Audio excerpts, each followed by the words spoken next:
Live and in person here from Epping, New Hampshire, home of three of New Hampshire's governors. Politicking with Mr. B. Three governors that were come from the sons of Epping, of which I can only name one guy by the name of Prescott. The other two, one of these days I'll figure out, ladies and gentlemen.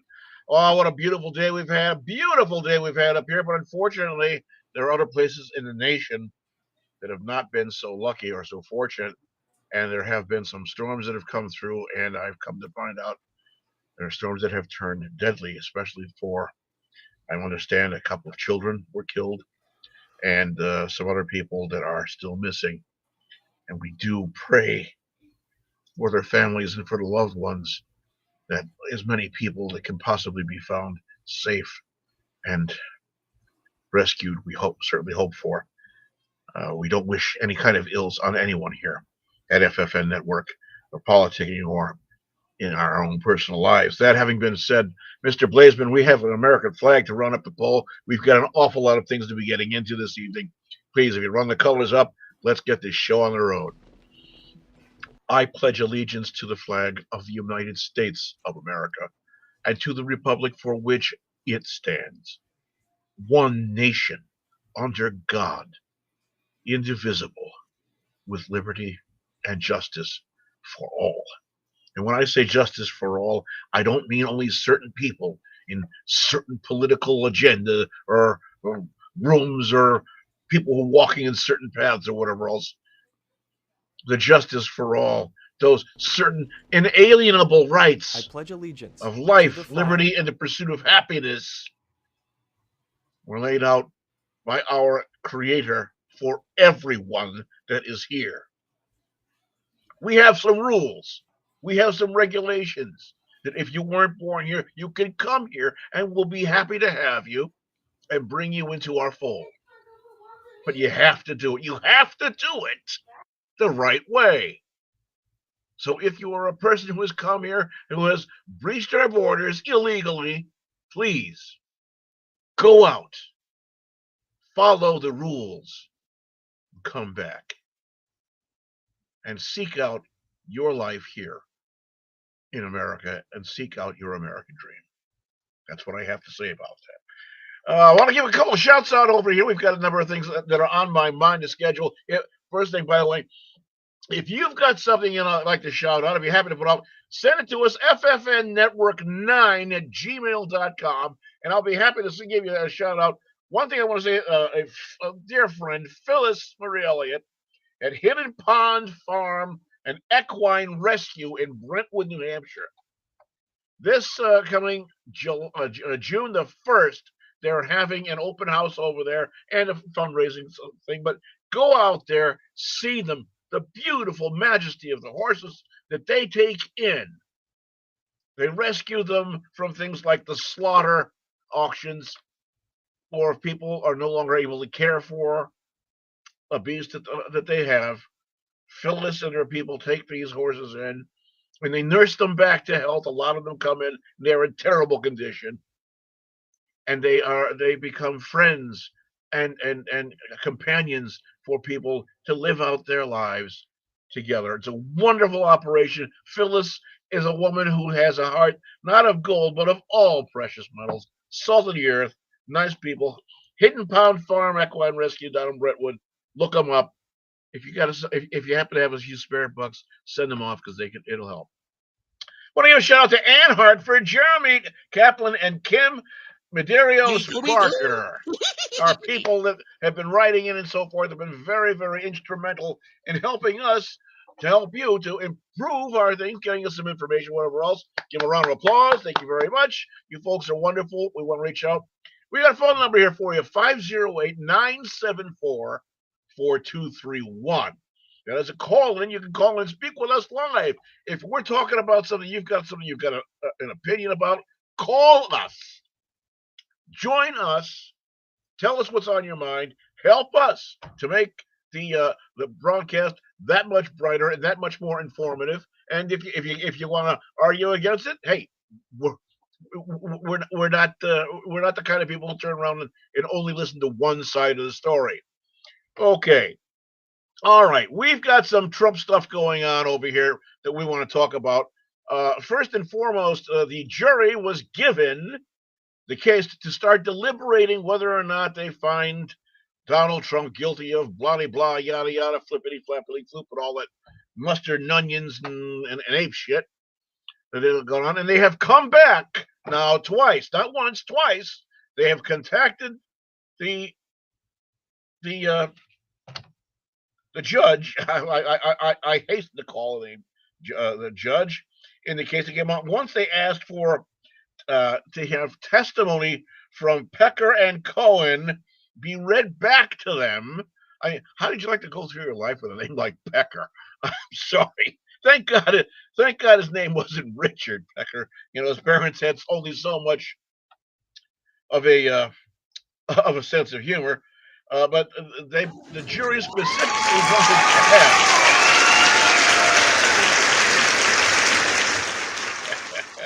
that poor Pecker.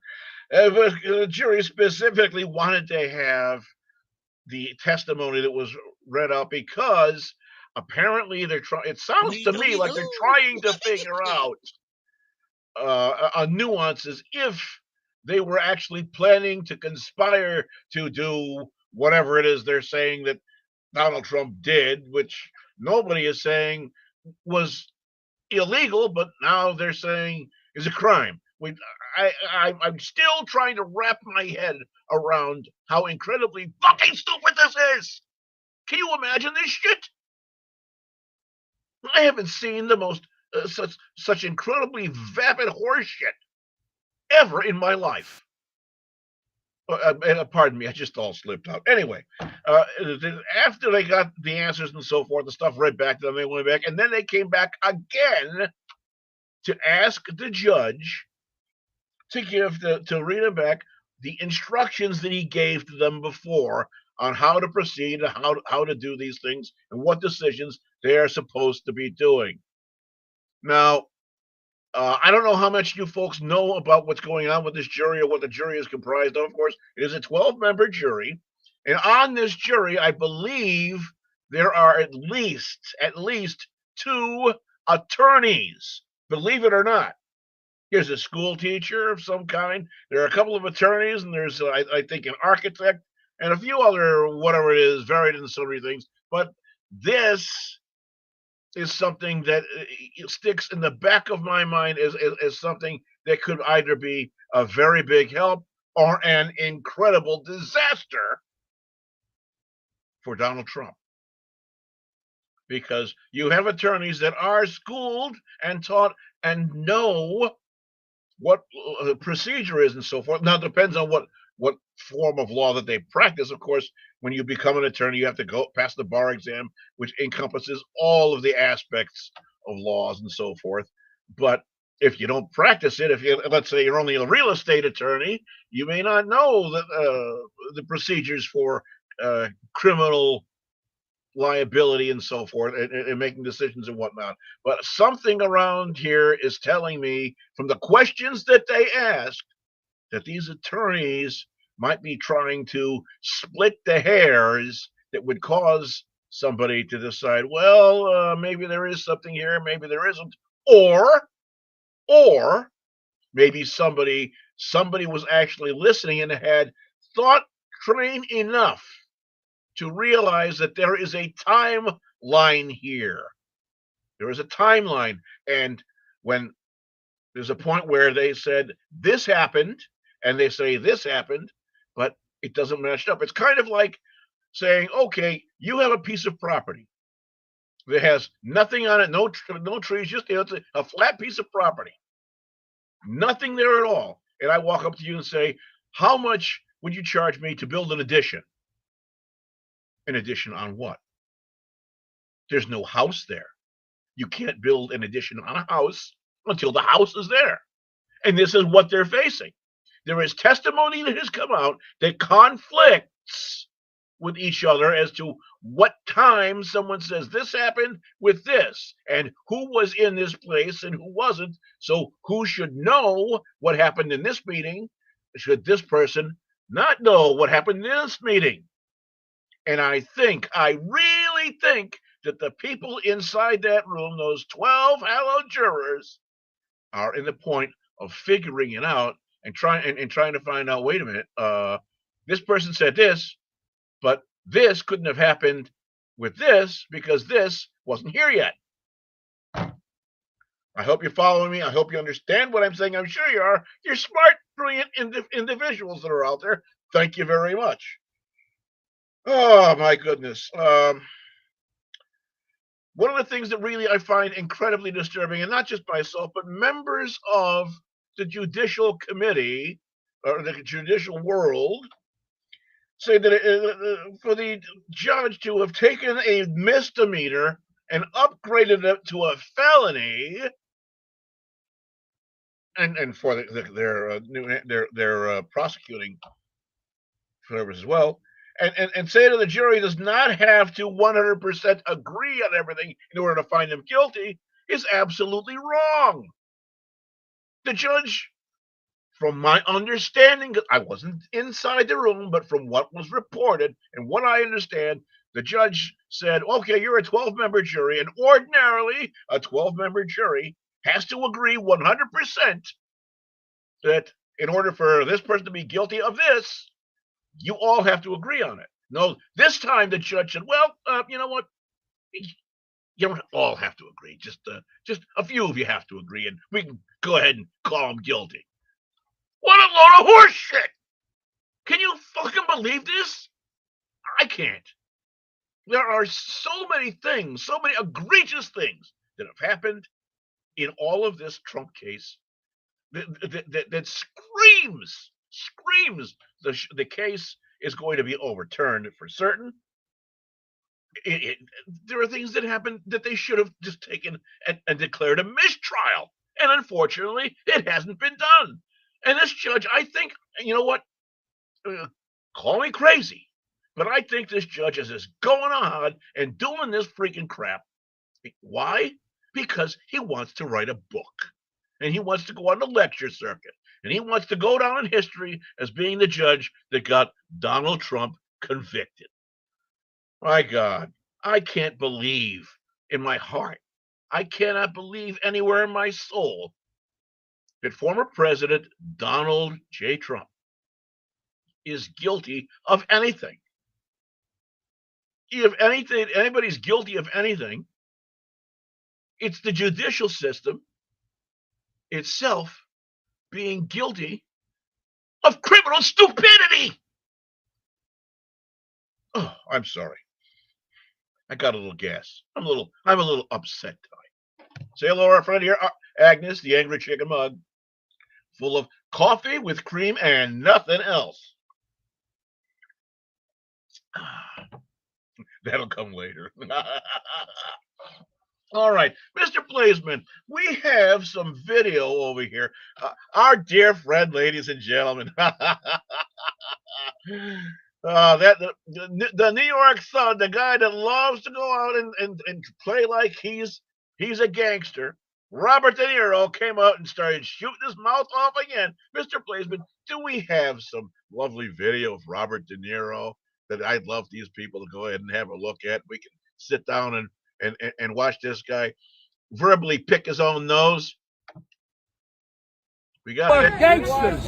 You are gangsters. You're washed up. Fuck you. You're a little punk. You're a softy. You're a nobody. Your movies suck. You're trash. You're trash. You're done. You're done after this guy died. You're done.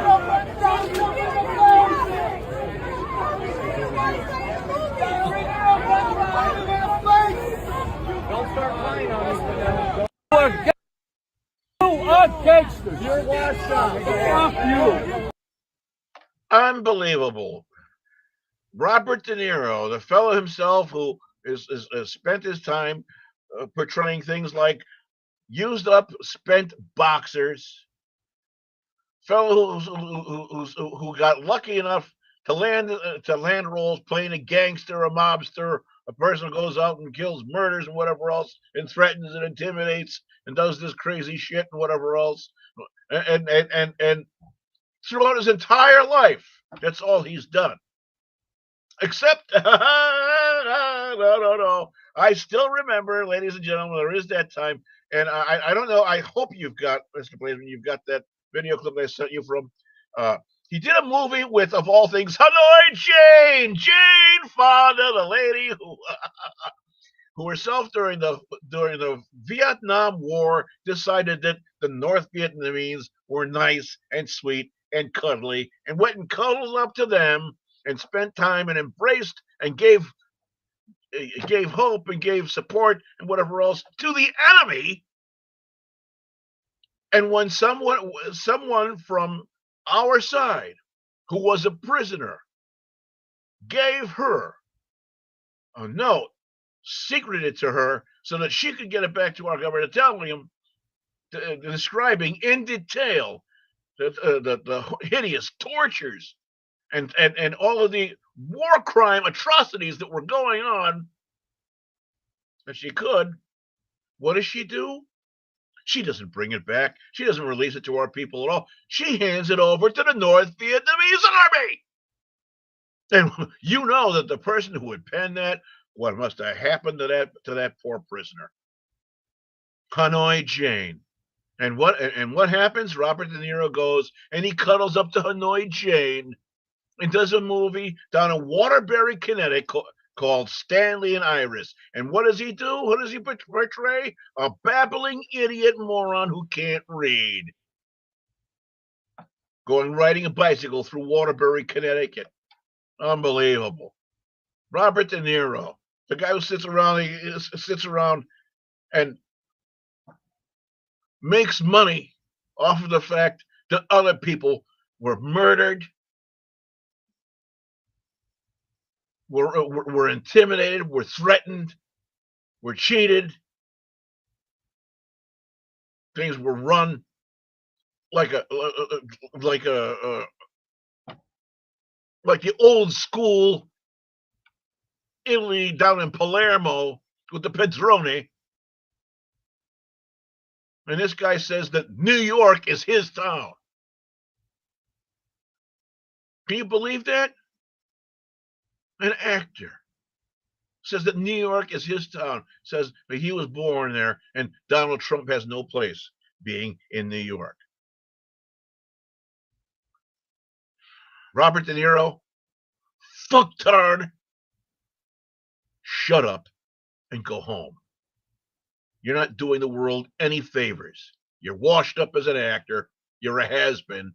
Go collect your money from your residuals and go ahead and drink your espresso, sit down and shut up and go home. Unbelievable. All right. Well, we've got a little something else going on over here that we'd like to show up. And by the way, we've got some messages that were in here. We got from our dear friend Nick from Unboxed Thoughts. Says good evening. Turn that oxygen up. Thank you very much. I'm doing the best I can right now. I don't want to go too high because, well, I don't want to go like a big balloon. And Ann Hartford says she should not have been allowed back in this country. Yeah, no kidding. I'm talking about Hanoi Jane. Jane Fonda, the daughter of Henry Fonda, a great American, wonderful actor. And yes, the fellow was a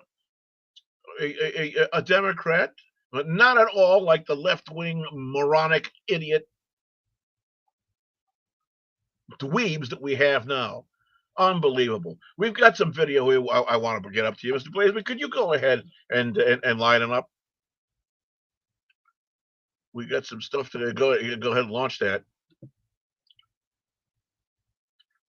The scale, I'd like to talk about some things that bring us together. Things that point out our similarities instead of our differences. Because that's all you ever hear about in this country is our differences. That's all the media and you may remember, ladies and gentlemen, I spoke about this quite a while ago, but comedian, now the late comedian over here, has something to say about what's going on and how our country is and is being running. You go ahead, please. Blazeman, you got the video started. Go ahead and roll it. Gail, I'd like to talk about some things that bring us together. Things that point out our similarities instead of our differences. Because that's all you ever hear about in this country is our differences. That's all the media and the politicians are ever talking about, the things that separate us, things that make us different from one another. That's the way the ruling class operates in any society. They try to divide the rest of the people. They keep the lower and the middle classes fighting with each other so that they, the rich, can run off with all the fucking money. Fairly simple thing, happens to work. You know, anything different, that's what they're going to talk about. Race, religion, ethnic and national background, jobs, income, education, social status, sexuality, anything you can do, keep us fighting with each other so that they can keep going to the bank. You know how I describe the economic and social classes in this country? The upper class keeps all of the money, pays none of the taxes. The middle class pays all of the taxes, does all of the work. The poor are there just to scare the shit out of the middle class. Keep them showing up at those jobs. Now, to balance the scale, I'd like to talk about some things that bring us together. Okay, there we have it, ladies and gentlemen. Comedian George Carlin, the fellow who broke so much ground in America's entertainment and broadcasting. When he had done some things and so forth, was on the radio, and there were people that were trying to get him shut down, and they wound up trying to censor him and whatnot. He came out and he said, you know what? I'm not going to change. I'm going to go on, keep doing the things that I'm doing. Why? Because I have the right to do it. And if you don't like what I'm doing, guess what?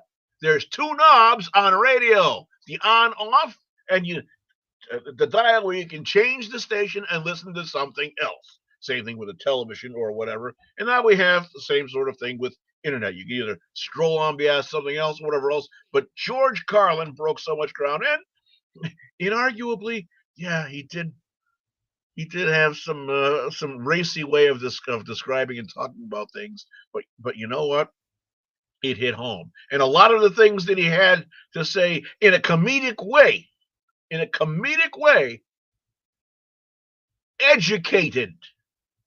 And that is why I often say if you bore a person, you impose upon them. But when you're interesting and you're captivating, that is when you educate. And George Carlin had a career that educated for many, many years. We thank very much. This show isn't about George Carlin, of course, but I had to get that out. The man did an awful lot. And thanks very much for watching. Well, we also have another video coming up now. Do we have that? I hope that's in the queue. We can go ahead and get that launched. Ladies and gentlemen, you're not going to believe some of the stuff that you're about to see, but I'm telling you, nevertheless, it is all exactly quite true. And these are things that you need to see and we need to talk about. Again, 508-974-4231. If you want to call in, you got something you want to have to say. Mr. Blaisman, are we ready with that? I certainly hope we've got that ready to go. Here we go. Most of you don't know that coronavirus as a model of a pathogen was isolated in 1965. Coronavirus was identified in 1965 as one of the first infectious replicatable viral models that could be used to modify a series of other experiences of the human condition. It was isolated once upon a time associated with the common cold. But what's particularly interesting about its isolation in 1965 was that it was immediately identified as a pathogen that could be used and modified for a whole host of reasons. And you heard me correctly, that was 1965. And by the way, these slides are public domain. You're welcome to look at every single reference. Every comment that I made is based on published material, so do make sure that you look at those references. But in 1966, the very first COV coronavirus model was used as a transatlantic biological experiment in human manipulation. And you heard the date, 1966. I hope you're getting the point of what I'm saying. This is not an overnight thing. This is actually something that's been long in the making. A year before I was born, we had the first transatlantic coronavirus data sharing experiment between the United States and the United Kingdom. And in 1967, the year I was born, we did the first human trials on inoculating people with modified coronavirus. Hold the video, please. Isn't that amazing? Ladies and gentlemen, did you hear this? The coronavirus, originally isolated in 1965, and 2 or 3 years later, they had developed a way of vaccinating people for it. In 1967, 1968, whatever, 1969, whatever it was. Not 2009 or 2019. In the latter part, or near the middle part, or just beyond the middle part of the 20th century, they had an inoculation for the coronavirus. Continue, please. 56 years ago, the overnight success of a pathogen that's been 56 years in engineering. And I want that to chill with all of you. Where were we when we actually allowed, in violation of biological and chemical weapons treaties, where were we as a human civilization when we thought it was an acceptable thing to do to take a pathogen for the United States and infect the world with it? Where was that conversation? And what should have been that conversation in 1967? That conversation wasn't had. Ironically, the common cold was turned into a chimera in the 1970s. And in 1975, 1976, and 1977, we started figuring out how to modify coronavirus by putting it into different animals, pigs and dogs. And not surprisingly, by the time we got to 1990, we found out that coronavirus as an infectious agent was an industrial problem for two primary industries, the industries of dogs and pigs. Dog breeders and pigs found that coronavirus created gastrointestinal problems, and that became the basis for Pfizer's first spike protein vaccine patent, filed, are you ready for this, in 1990. Okay, hold the video, please. Did you hear what I just said?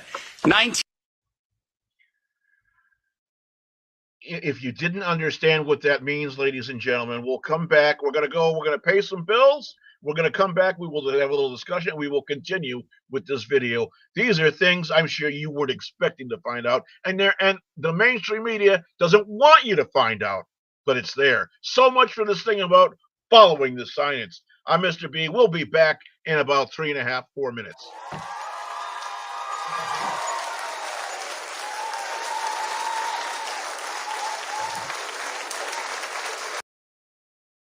My name is Steven, your Public Relations Officer at FFN Media Network.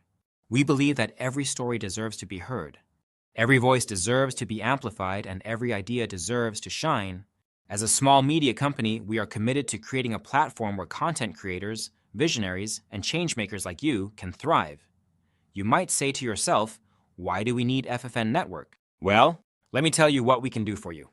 1. Our mission is simple: empower, elevate, and engage. We are not just another media outlet. 2. Our producers will help you build your show, add content, and put you on 15 different platforms. 3. We help you promote your show. Whether it is through captivating articles, thought-provoking videos, or inspiring podcasts, we are here to help you make a difference. What sets us apart? At FFN Media Network, we embrace hard work. Our team of talented producers and creators come from all social classes, ensuring that our content reflects a rich tapestry of experiences, cultures, and viewpoints. Join the FFN team. Join FFN Media Network and be part of a community that celebrates creativity, authenticity, and positive impact. Let us amplify your voice and share your story on FFN Network and with the world. Get to know our founder, Blaise St. Pierre, the new guy in the media industry. So if you have a great idea for a show or a business and want to place an ad on FFN Network, give us a call at 774-704-5145 or email us at ffnnetwork9@gmail.com. And join the FFN Network family. Thank you. FFN Network.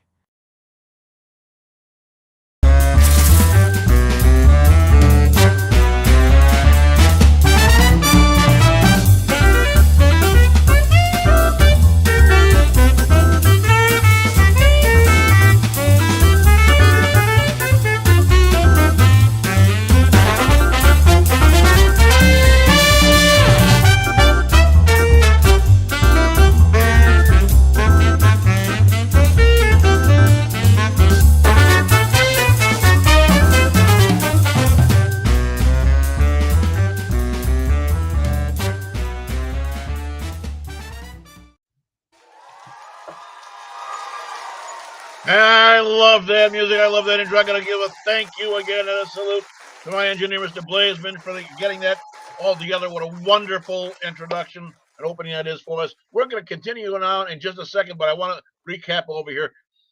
The coronavirus was something that they knew about and they had isolated back in 1965. I was less than a year old when this happened, ladies and gentlemen.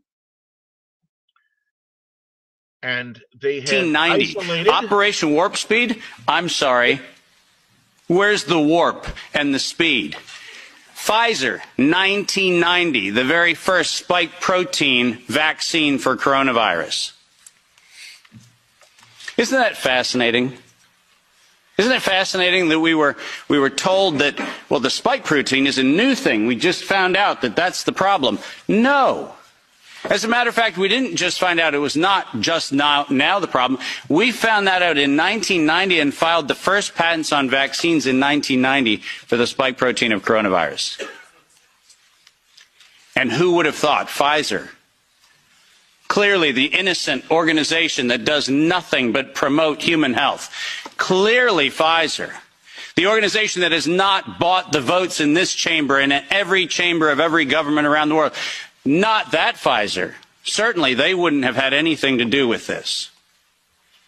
But oh yes, they did. And in 1990 they found out that there was a problem with vaccines. They didn't work. You know why they didn't work? It turns out that coronavirus is a very malleable model. It transforms and it changes and it mutates over time. As a matter of fact, every publication on vaccines for coronavirus from 1990 until 2018, every single publication concluded that coronavirus escapes the vaccine impulse because it modifies and mutates too quickly. Ladies and gentlemen, think back now to this pandemic that we had with the coronavirus. And think of this thing that they came out with, that they had isolated, and they had come out and they had the vaccine and whatever else. And then, oh no, well, it's not where you got to have a booster shot, and then another booster shot, and then another booster shot. Oh no, well, coronavirus, now it's a different strain, or it's a different generation or whatever else. They knew about this back in 1990. They knew about this before the turn of the damn millennium, these sons of bitches.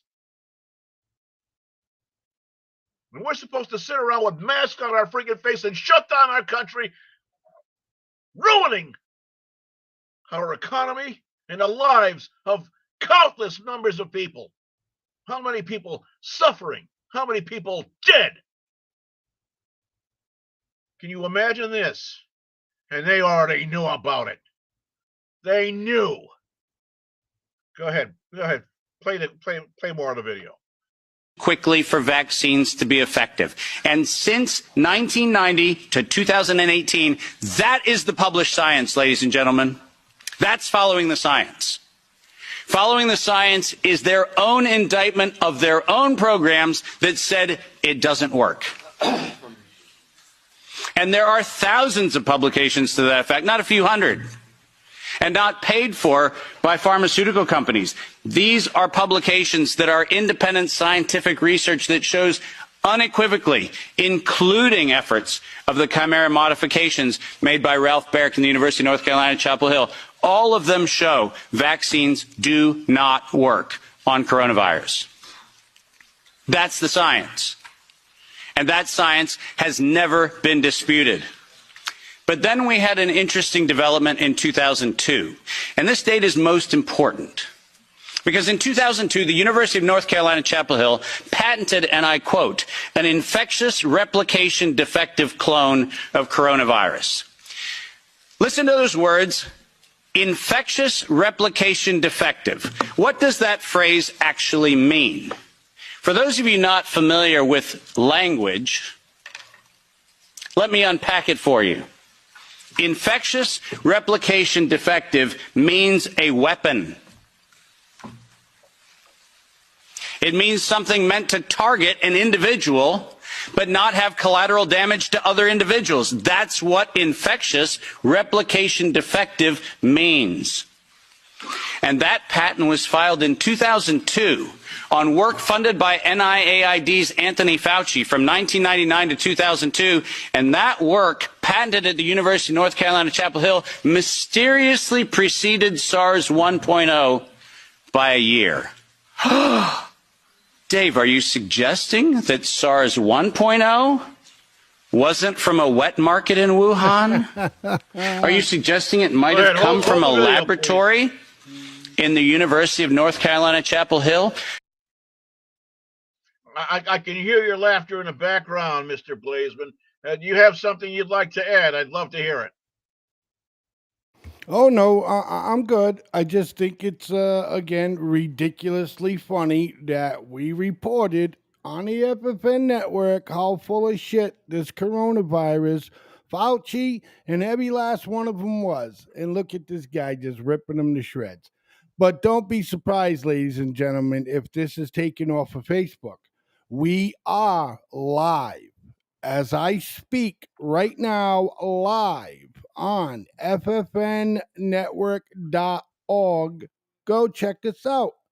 The word is out here now, ladies and gentlemen. The information is here, and it is here to stay. It's not getting taken out. It's not getting glossed over. It's out there, and now you know. And I pray to God that every person who hears this, who sees this, shares this, tells your friends, look, this is what happened. Then when they keep telling you, follow the science, bullshit. This is the truth. This is the science they don't want you to know about, to follow. But this is the truth. Go ahead. Run some more of this. No, I'm not suggesting it. I'm telling you that's the facts. We engineered SARS. SARS is not a naturally occurring phenomenon. The naturally occurring phenomenon is called the common cold. It's called influenza-like illness. It's called gastroenteritis. That's the naturally occurring coronavirus. SARS is the research developed by humans weaponizing a life system model to actually attack human beings. And they patented it in 2002.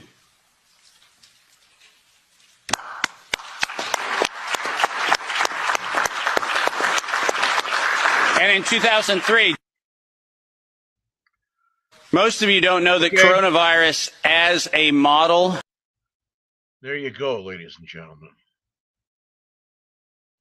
There's the answer. Now you know. They took this disease and they mutated it in laboratories. They got it attacking dogs and cattle. And now suddenly, ladies and gentlemen, then suddenly we started having all these problems they started having with the cattle, and they had to start for unexplained reasons. They started having to take and put down all these cattle and so forth. And then in 2002, they turned it into a weapon. And then it came out somehow, starting somewhere in China. And it spread like a wildfire. And they knew about it. They knew where it came from. They knew that it couldn't be stopped because it would continue to keep mutating. It would self-correct itself, find its way to continue on. They knew. And all along the time, leading us around by the nose, you have to do this. You need this. If you don't do this, then you're against the world. You have to follow what the government tells you. We're mandating it. You have to get this. Now countless people have been exposed to something that did no good for them And it's even come out that these injections eventually are causing people to develop blood clots and harming them. And it was all done at the hands of who? Of who? It wasn't Donald Trump. It wasn't Donald Trump. It wasn't George Herbert Walker, Kennebunkport Bush, or George W. Bush. It wasn't Ronald Reagan. It wasn't Richard Nixon. It was our president, Joseph Biden. It was Joseph Biden and his administration. Joseph Biden and his administration are directly responsible for purveying before the American people and even the world a most heinous and dubious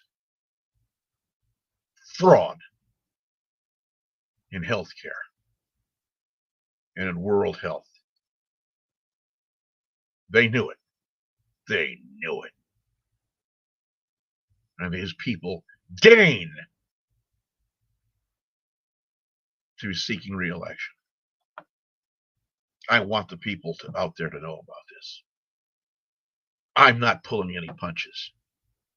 And I don't give, pardon my language, but a fiddler as fuck if anybody turns around and says that I'm somehow detached or unhinged.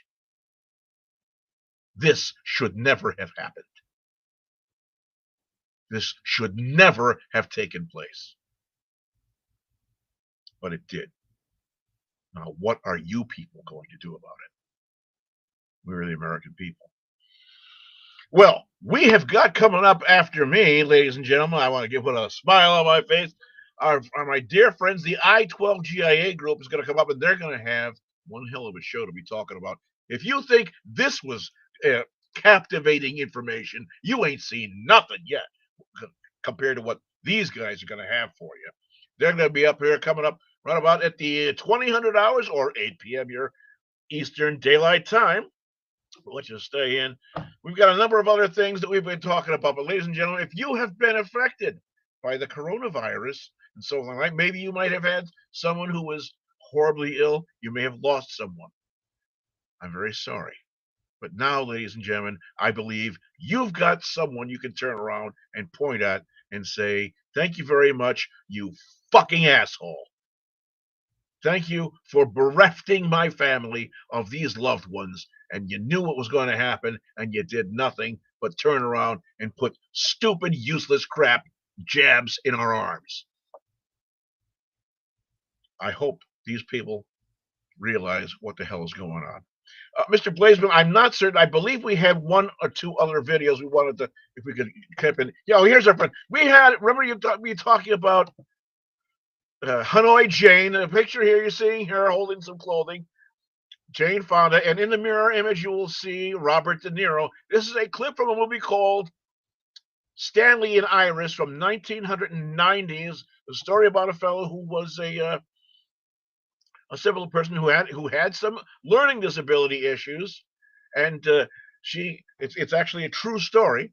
But the man actually was brilliant. But well, so much for Robert De Niro. Go ahead, watch that video. Let's see Stanley and Iris. Can we get that to play? Yeah. The moron riding a bicycle with a wolf. I don't know what I'm keeping these for. They're just gonna get moths. Try this on. Come on.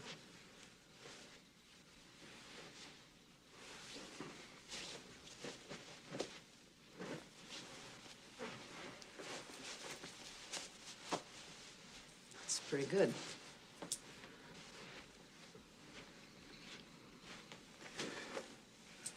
Iris, I'm glad to have the clothes, but I want to tell you something. There's a different man in them. Not so very.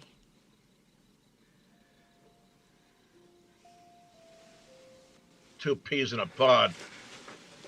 Are we gonna walk around each other? Is that what we're gonna do, Iris?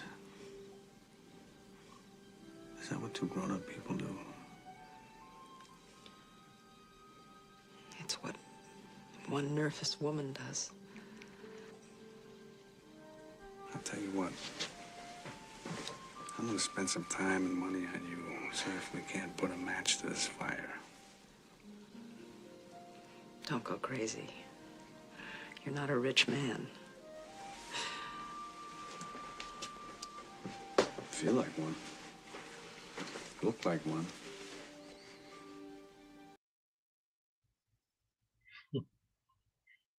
Well, 5 words.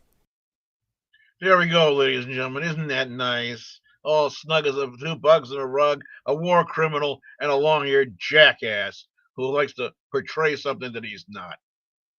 Well, that all those things having been said, we've had fun this evening, boy. Wah! Oh, I'm sorry. Did I say one? Oh, my goodness. Oh, dear.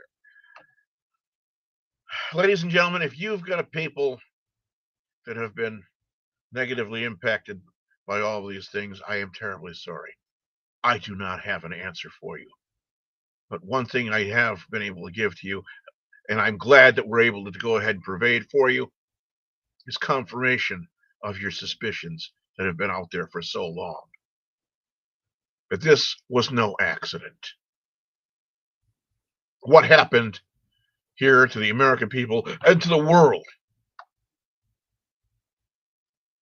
was a heinous and shameful, dubious perpetration at the hands of the Biden administration at all. All of that having been said, I want to thank you very much, ladies and gentlemen, for watching. Like I said, in a few minutes, we've got the I-12 GIA people coming up. It's been a long, long day, and we're probably going to be spending another long, long day tomorrow waiting for the jury to come out with whatever it is they're going to do through their deliberations.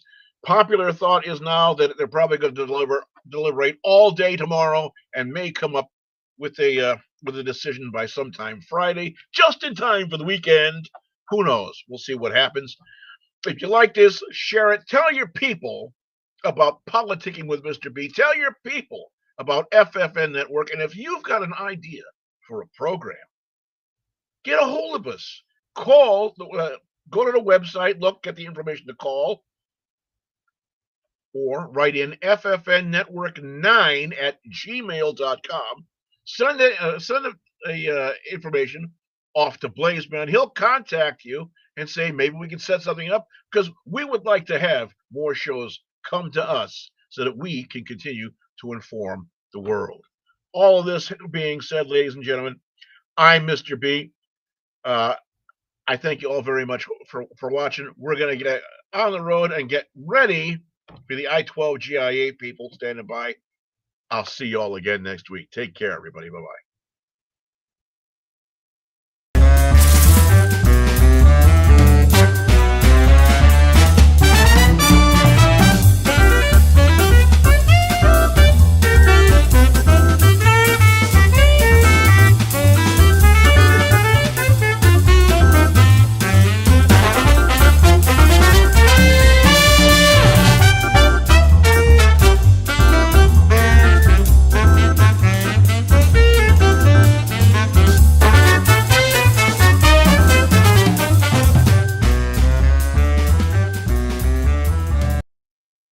You have just watched an FFN Network production.